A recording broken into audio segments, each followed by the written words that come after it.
হাজারো মানুষের ভিড়ে কে সেই একজন যাকে আল্লাহ আপনার জন্য হালাল করে রেখেছেন? কিভাবে বুঝবেন এই মানুষটি শুধু দুনিয়ার জন্য নয়, আপনার জান্নাতের সঙ্গীও হতে পারে? আজকের ভিডিওতে জানুন ইসলাম কিভাবে শিখিয়েছে একজন নেক ও আদর্শ জীবন সঙ্গীকে চিনতে। আসসালামু আলাইকুম ওয়া রাহমাতুল্লাহ। জীবনের সবচেয়ে বড় এবং গুরুত্বপূর্ণ সিদ্ধান্তগুলোর একটি হলো জীবন সঙ্গী নির্বাচন করা। এই একজন মানুষের সাথে আমাদের বাকিটা জীবন কাটাতে হয়, যিনি আমাদের দিনের অর্ধেক পূরণ করতে সাহায্য করেন। কিন্তু এই হাজারো মানুষের ভিড়ে কিভাবে সেই সঠিক মানুষটিকে খুঁজে বের করব, যিনি আমাদের জন্য হালাল এবং সর্বোত্তম? আজকের এই ভিডিওতে আমরা ইসলামিক দৃষ্টিকোণ থেকে বিস্তারিত আলোচনা করব। যে মানুষটি আপনার জন্য হালাল এবং একজন আদর্শ জীবনসঙ্গী, তাকে আপনি কিভাবে চিনবেন? প্রথম, আপনি কি খুঁজছেন? জীবনসঙ্গী খোঁজার আগে আমাদের জানতে হবে ইসলাম এ বিষয়ে কি নির্দেশনা দেয়। রাসূলুল্লাহ সাল্লাল্লাহু আলাইহি ওয়াসাল্লাম জীবনসঙ্গী নির্বাচনের 4টি সাধারণ কারণ উল্লেখ করেছেন: সম্পদ, বংশমর্যাদা, সৌন্দর্য এবং ধর্মপরায়ণতা। তারপর তিনি স্পষ্টভাবে উপদেশ দিয়েছেন, তুমি ধার্মিক নারীকে বিয়ে করে সফল হও। এর মানে এই নয় যে সৌন্দর্য বা বংশমর্যাদা দেখা যাবে না, অবশ্যই দেখা যাবে, কিন্তু মূল ভিত্তি হতে হবে দিনদারি বা ধার্মিকতা। কারণ সম্পদ আজ আছে, কাল নাও থাকতে পারে। সৌন্দর্য সময়ের সাথে ম্লান হয়ে যায়, কিন্তু দিনদারি ও উত্তম চরিত্রই সেই গুণ যা একটি সম্পর্ককে আজীবন সুন্দর রাখে। সুতরাং আপনার অনুসন্ধানের প্রথম এবং প্রধান মানদণ্ড হবে: 1. দিনদারি। তিনি কি আল্লাহকে ভয় করেন?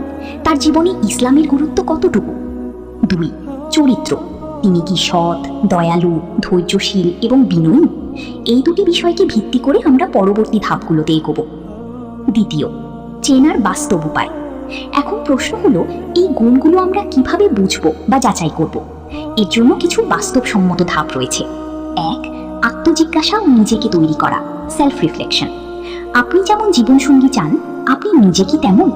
একজন দিনদার সঙ্গী পাওয়ার জন্য সবার আগে নিজেকে দিনদার হিসেবে গড়ে তোলা জরুরি। নিজের জীবনের লক্ষ্য কি, একজন সঙ্গী হিসেবে আপনার দায়িত্ব কি হবে, তা নিয়ে ভাবুন। 2. দিনদারি বা ধার্মিকতা যাচাই, ইবাদত। তিনি কি নিয়মিত 5 ওয়াক্ত সালাত আদায় করেন? শুধু সালাত আদায় করেন নাকি সালাতের গুরুত্ব বোঝেন? কোরআনের সাথে সম্পর্ক। তিনি কি নিয়মিত কোরআন তেলাওয়াত করেন বা বোঝার চেষ্টা করেন? তিনি কি দৈনন্দিন জীবনে হালাল হারাম মেনে চলার চেষ্টা করেন?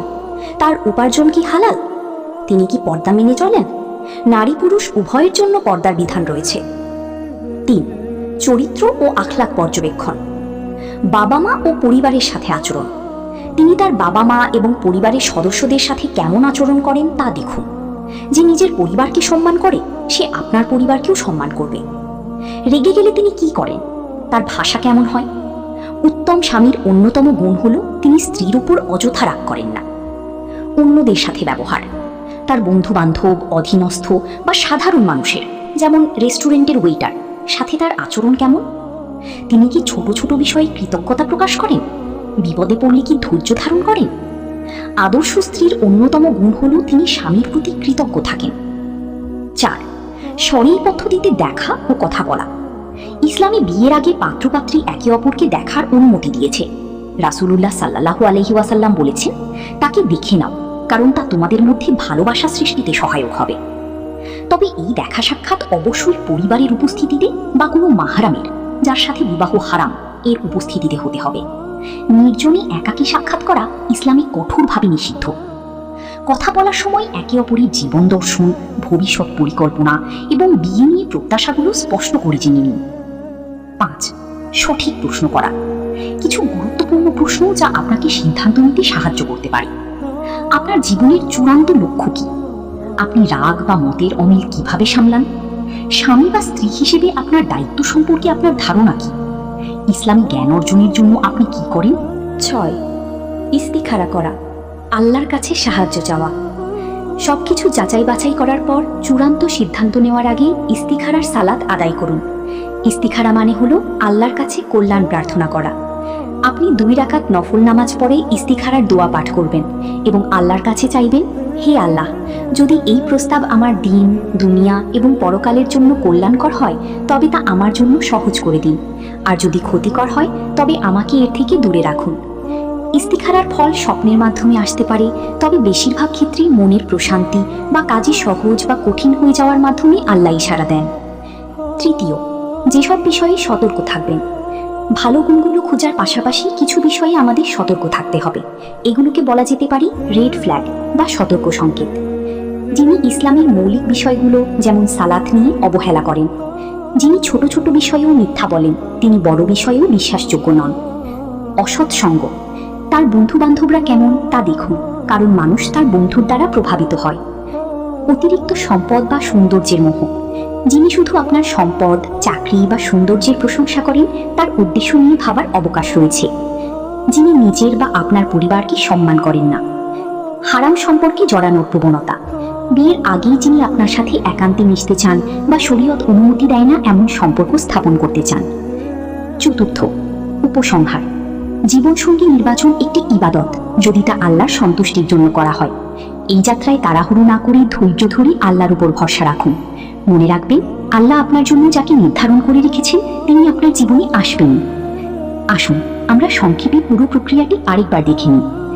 1. সর্বপ্রথম দিনদারি ও চরিত্রকে গুরুত্ব দিন। 2. সালাত, আখলাক, পরিবারের সাথে আচরণ এবং জীবন দর্শন যাচাই করুন। 3. পরিবারের উপস্থিতিতে কথা বলুন এবং সঠিক প্রশ্ন করুন। 4. আল্লাহর কাছে সাহায্য ও দিক নির্দেশনা চান। 5. নিজের চেষ্টার পর বাকিটা আল্লাহর উপর ছেড়ে দিন। আল্লাহ সুবহানাহু ওয়া তাআলা আমাদের সবাইকে এমন একজন নেক ও জীবন সঙ্গী দান করুন, যিনি হবেন আমাদের চোখের শীতলতা এবং জান্নাতের পথে একে অপরের সহযাত্রী। আমিন। হে আমাদের রব, আমাদের স্ত্রী ও সন্তানদের আমাদের চোখের শীতলতা দান করুন এবং আমাদের মুত্তাকিদের নেতা বানান। সূরা ফুরকান ৭৪। আজকের মতো এখানেই শেষ করছি। ভিডিওটি ভালো লাগলে শেয়ার করে অন্যদের জানার সুযোগ করে দিন।